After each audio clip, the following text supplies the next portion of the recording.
6 na lindol ang bahagi ng dagat na sakop ng Governor Generoso sa Davao Oriental.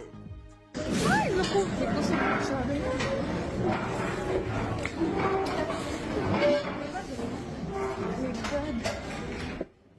Napadock, cover and hold ang mga nasa Davao City Library ng N4 din ang naramdaman sa mga bayan ng Malungod, Sarangani at Don Marcelino sa Davao Occidental.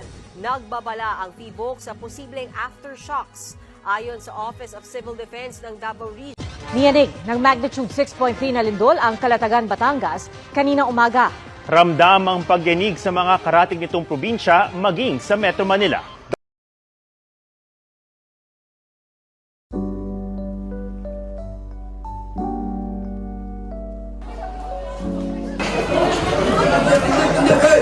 Magandang hapon, class. Magandang hapon po, Ma'am Lara. Sit down. So ngayon, natalakayin natin yung ano nga ba yung city?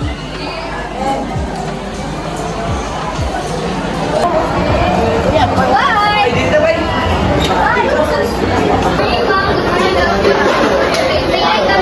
Yes, okay.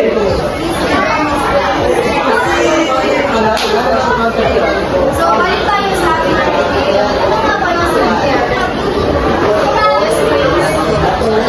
Yung CPRM ay community-based service. Okay, thank you. Ano yung mga halimbawa ng city? Ano yung gagawin natin kapag may city down na dumating yung mundo? Maganda, ma'am. Ano pa? Maganda lang yung lubag. So, ano yung lalagay natin sa grupo? Pinisingkit, ma'am. Ano pa? Pagka... Ay, Dito yan, ma'am. Class, please, kumuha kayo ng kwaderno at bagay yung mga halimbawa ng city. Okay po, ma'am.